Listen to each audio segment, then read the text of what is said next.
The book of the prophet Habakkuk. He lived during the final decades of Israel's southern kingdom, and it was a time of injustice and idolatry. He saw the rising threat of Babylon on the horizon, and that was not good news for anybody. But unlike the other prophets, Habakkuk does not accuse Israel. He doesn't even speak on God's behalf to the people. Rather, all of his words are addressed personally to God. And the book tells about Habakkuk's personal struggle, his journey of trying to believe that God is good when there is so much evil and tragedy in the world. And so Habakkuk's words are actually poems of lament, and they're very similar to the laments that you find in the book of Psalms. The poet lodges a complaint and then draws God's attention to suffering or injustice in the world, demanding that God do something. And knowing about this lament form, it's actually the key to understanding the design and message of this short book. Chapters 1 and 2 are framed as a back-and-forth argument between Habakkuk and God. And the prophet lodges two complaints to which God offers two responses. His first complaint is that life in Israel has become horrible. The Torah is neglected, resulting in violence and injustice, and it's all being tolerated by Israel's corrupt leaders. And Habakkuk, he's crying out, asking God to do something, but nothing seems to change. But then all of a sudden, God responds. He says that he's very aware of the corruption of his own people, Israel, and that he's summoning the armies of Babylon to bring down his justice on Israel. And very similar to the message of Micah or Isaiah, God says he will use this terrifying empire to devour Israel because of their injustice and evil. But Habakkuk has a problem with this answer, and so he offers his second complaint. He says Babylon is even worse than Israel. They're more corrupt, they're more violent, they've deified their own military power, they treat humans like animals, gathering them up like fish in a net, he says. They devour nations and people groups in order to build their own empire. And so Habakkuk says, how can you, a holy, good God, use such corrupt nations as your instruments in history? He demands an explanation. In fact, he depicts himself as a watchman on the city walls, waiting for God's response, which eventually comes. God tells Habakkuk to get out some tablets and chisel and write down what he sees and hears. It's a vision about an appointed time in the future, that even though it may seem slow in coming, it will eventually come. In fact, God says that the righteous person will live by their faith in this hope and vision. So what is this divine promise that Habakkuk is supposed to write down? It's that God will bring Babylon down. God says that the violence and oppression of the nations creates this never-ending cycle of revenge, and that God will use this cycle to bring about the rise and fall of nations. And the fact that God might for a time use a corrupt nation like Babylon does not mean that he endorses everything that they do. He holds all nations accountable to his justice, and so Babylon will fall along with any other nation that acts like them. God's promise is then elaborated by a series of 5 woes that describe the kinds of oppression and injustice that's perpetrated by nations like Babylon. The first 2 target unjust economic practices, like how wealthy people will charge ridiculous interest just to keep poor people in debt, and so they build their wealth through crooked means. The third woe is a critique of slave labor, treating humans like animals and threatening them with violence if they don't produce. The fourth woe targets the abuse of alcohol by irresponsible leaders. While people are suffering under their bad leadership, they're partying and wasting their money on sex and booze. And the last woe exposes idolatry, the engine that drives such nations. They have made money and power and national security into their gods, offering these allegiance at all costs. And so people become slaves to their own national empire. Now, the practices described here aren't unique to Babylon, but that's part of the point. Given the human condition, most nations eventually become Babylon. And so this is how God's answer to Habakkuk in this book becomes God's answer to all later generations, to anyone who lives in a world ruled by other Babylons.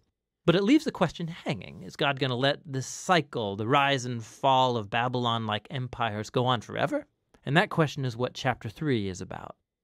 We're told that this is a prayer of Habakkuk, and it begins by Habakkuk pleading with God to act now in the present like he has in the past in bringing down corrupt nations. And what follows is a very ancient poem. It first describes a powerful, terrifying appearance of God. It's very similar to the opening poems of Micah and Nahum, and similar to the appearance of God at Mount Sinai in the book of Exodus. There's cloud and fire and earthquake. When the Creator shows up to confront human evil, everybody will be paying attention. Habakkuk then goes on to describe this future defeat of evil as a future exodus. So just like God came as a warrior and he split the sea in his battle against Pharaoh, Habakkuk says that God will once more bring his judgment down on the head of the evil house. So Pharaoh, like Babylon, has become here an archetype of violent human nations. But at the same time, we're told that when God confronts evil, he will save his people and his anointed one. It's a reference to the king from the line of David. And so in this poem, the Exodus story of the past has become an image of the future Exodus God will perform. He will once again defeat evil and bring down the Pharaohs and the Babylons of this world. He'll bring justice to all people and rescue the oppressed and the innocent. And it's this hope that enables Habakkuk to conclude the book with hopeful praise. Even if the world's falling apart with food shortage or drought or war or whatever, he will choose trust and joy in the covenant promises of God. And so Habakkuk, by the end of this book, becomes a shining example of how the righteous live by faith.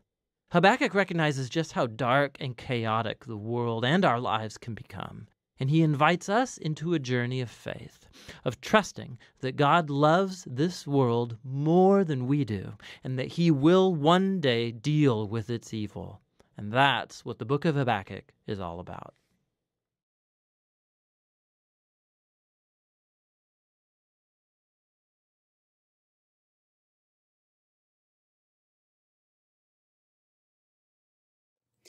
When my kids were smaller, one of our summertime rituals was to watch America's Got Talent, and one of our favorite acts was the neon light dancers. It looked kind of like this. Oh, here we go. Oh my God.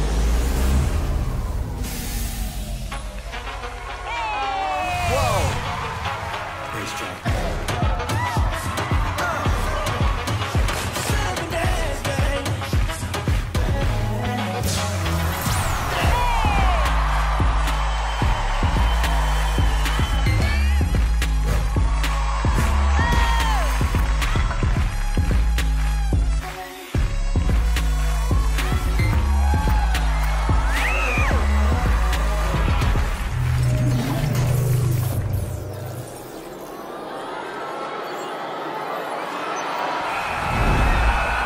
Now, the first time we saw it, especially because my kids were really little, it was absolutely mesmerizing. We thought it was so cool.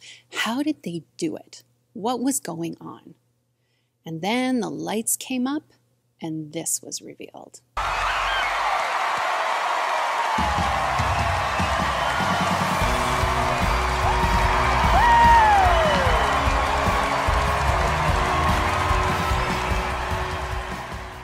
What was revealed when the lights came up was very different than what we saw when it was dark.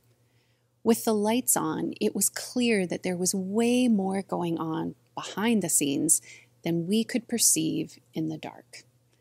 And this is like the role of the prophet. The people of God find themselves in circumstances where things look one way, and the prophet is the person who turns on the lights in the auditorium and reveals what's going on behind the scenes. The dark auditorium is living in the world with only present history and events available. It looks like one thing. But the auditorium alight reveals that there's something else going on, that something more is at work in the circumstances of everyday life. Prophecy reveals what is going on in the spiritual realm, and prophets speak for God, revealing where God is and what God is up to in present circumstances.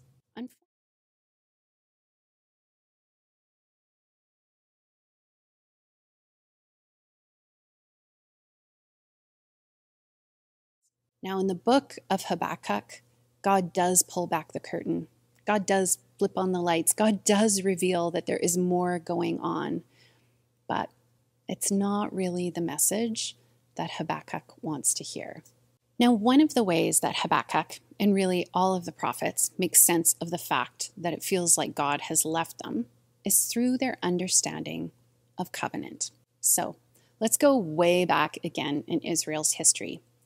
When we do this, we see that Israel's relationship with God is given shape by the way of covenant making. So a covenant was a way of establishing a relationship between two parties in order to make possible what couldn't be possible if one side were left on their own. It was a mutually beneficial relationship that was held together by shared participation. Each party agreed to a certain kind of responsibility in order to make that relationship work, and in order to benefit not just themselves, but their covenant partner. So, if we go back in the history of Israel to the time when God calls Abraham, we read that God promises that he will make the descendants of Abraham to number more than the stars in the sky, and that these descendants will live in God's ways in order to bring all of creation back into relationship with God. So, God will give Abraham descendants, and these descendants will do God's work of reconciliation in the world. The relationship is participatory and mutual. And then God establishes and confirms this promise, this mutually beneficial relationship, by making a covenant with Abraham. God reestablishes this relationship with the people of Israel when they are rescued from Egypt. In the giving of the 10 Commandments, God makes a covenant with the nation of Israel. And there are blessings attached to fulfilling their part of the deal, to following those 10 Commandments, not practicing idolatry, looking after one another, not murdering, not committing adultery, not coveting, not lying. But there are also curses that are attached to disobedience.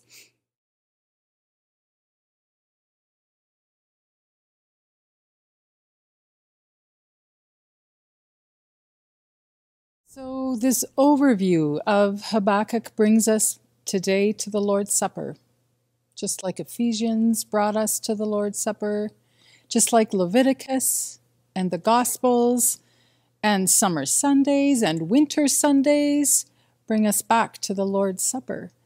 And these Sundays that plod through a pandemic bring us here to the Lord's Supper. Habakkuk reminds us that Israel was not a faithful partner. Maybe your days this week have reminded you that you are not a faithful covenant partner. You need Jesus, the one who's faithful.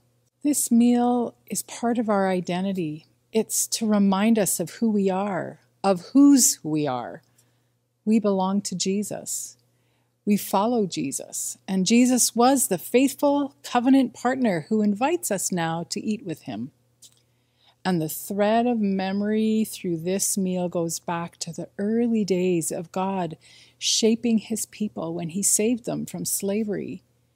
And he invited us to eat this meal to remember that we were once slaves, but God redeemed us.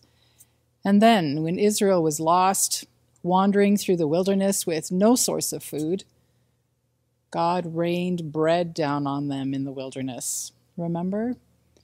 And Jesus told them that it was his Father who gave them the manna, the bread, and he, Jesus, was that bread. Jesus does this interesting thing where he accordions time. And in a sense, that's what the Lord's Supper does. It takes us back to remember that we've been redeemed, and then takes us forward to when Jesus will come again. We keep coming back to eat together. Even though now we are scattered, we eat together in this way to remember a God who redeemed us and who will come again to make everything right. And we remember as we eat.